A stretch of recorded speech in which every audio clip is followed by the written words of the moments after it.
Assalamualaikum warahmatullahi wabarakatuh. Bismillahirrahmanirrahim.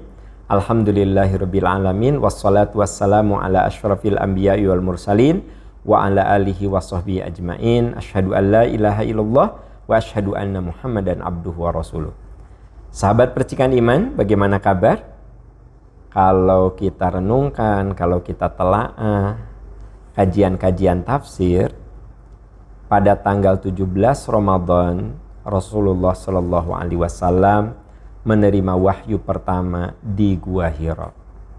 Iqra bismi rabbikal ladzi khalaq, khalaqal insana min 'alaq, iqra wa rabbukal akram, alladzi 'allama bil qalam, 'allamal insana ma lam ya'lam.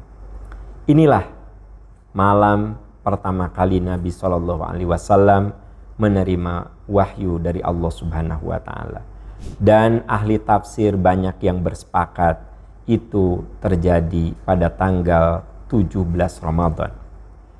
Dan memang kalau kita lihat, sahabat-sahabat tercinta, eksplisit di dalam surat Al-Baqarah ayat 185, Syahrul Ramadan alladzi unzila fihil Qur'an hudal linnas wa bayyinati minal huda wal furqan.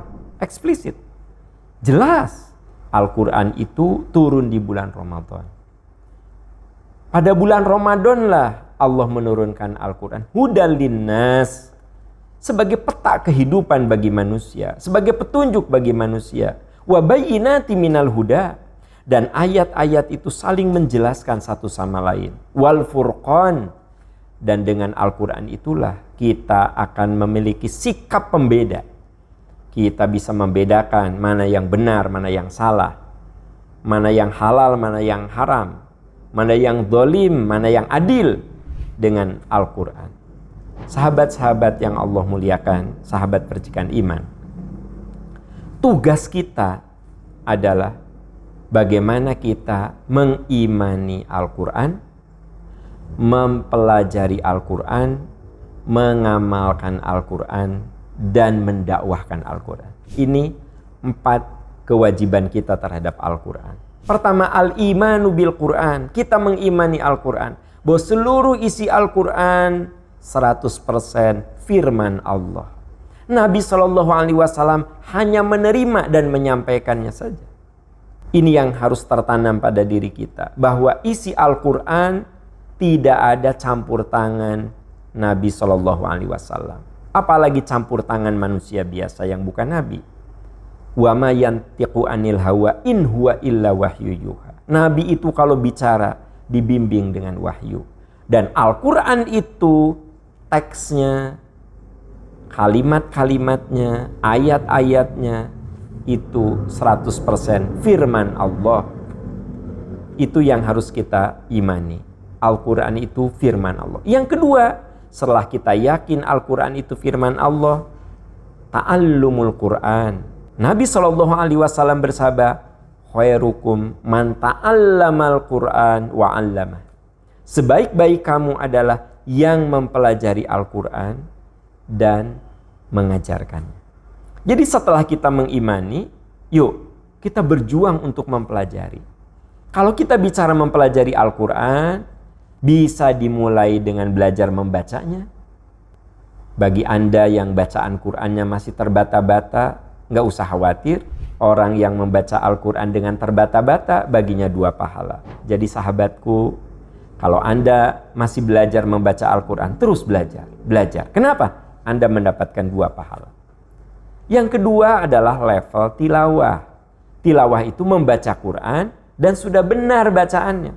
Nah, untuk sampai pada tilawah, proses namanya tahsin. Makanya ada istilah kita belajar tahsin. Tahsin itu artinya memperbaiki bacaan Quran kita yang tadinya masih terbata-bata menjadi mahir, menuju mahir. Nah, inilah level tilawah. Tapi ada proses namanya tahsin. Memperbagus, belajar memperbaiki bacaan. Nah, yang level tertinggi adalah tadabur. Afala yatadabbarunal Qur'an am ala qulubin aqfaluha. Tidakkah mereka mau tadabur Al-Quran? Jadi, sahabat tercinta, poin yang pertama, kewajiban kita terhadap Al-Quran yang turun di 17 Ramadan itu al-iman, mengimani firman-firman Allah. Yang kedua, ta'allum, mempelajari Al-Quran dari mulai bacaannya sampai pada pemaknaannya, sampai pada tadabbur, tafsir. Nah, yang ketiga adalah tatbiqul Quran, mengamalkan Al-Quran. Sahabat-sahabat percikan iman, ada 3 sikap dalam pengamalan Quran. Pertama, dzalimu li nafsih, orang yang menzolimi Quran, maksudnya dia belajar tapi dia mengkhianati isi Quran. Yang kedua, muqtasid, belajar Quran dan mengamalkan yang pokok-pokoknya saja. Dan yang ketiga adalah sabiqum bil khairat, orang yang berlomba dalam kebaikan. Nah, semoga kita menjadi orang yang berlomba dalam kebaikan dalam mengamalkan Quran. Dan yang keempat adalah ad-da'watu ilallah. Kita berkewajiban mengajak saudara-saudara kita, mengajak diri kita untuk berpegang teguh kepada Al-Quran. Kuntum khairu ummah, kamu adalah sebaik-baik umat. Kalau kamu ta'muruna bil ma'ruf wa tanhauna 'anil munkar wa tu'minuna billah. Kamu menegakkan amar ma'ruf nahi munkar dan beriman kepada Allah Subhanahu wa taala. Wa man ahsanu qawlan mimman da'a ila Allah. Tidak ada orang yang paling bagus kecuali orang yang ucapannya mengajak kepada kebaikan wa amila sholihan dan beramal soleh. Sahabat percikan iman. Jadi sikap kita terhadap Al-Quran, pertama mengimani Quran, yang kedua mempelajari Al-Quran, yang ketiga mengamalkan Al-Quran, dan yang keempat berjuang mensosialisasikan Al-Quran sesuai dengan bidang, kapasitas, dan kemampuan kita masing-masing. Nah, inilah yang perlu kita ingat di malam nuzulul Quran ini. Dengan turunnya Al-Quran, sahabat-sahabat tercinta, maka kita mendapatkan pencerahan hidup. Kita bisa membedakan mana yang benar, mana yang salah. Tapi bagaimana kita bisa membedakan benar dan salah?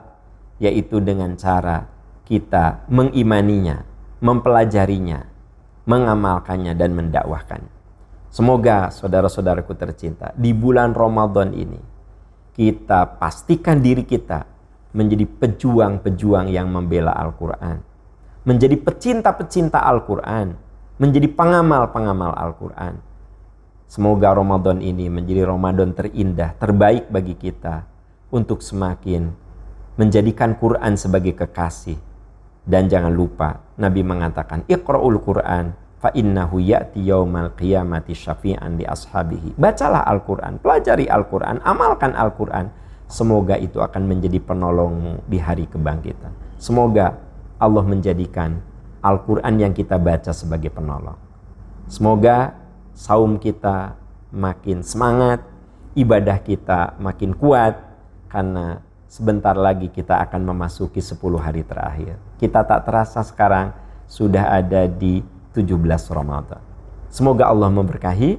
Subhanaka Allahumma wa bihamdika asyhadu an la ilaha illa anta astaghfiruka wa atubu ilaik.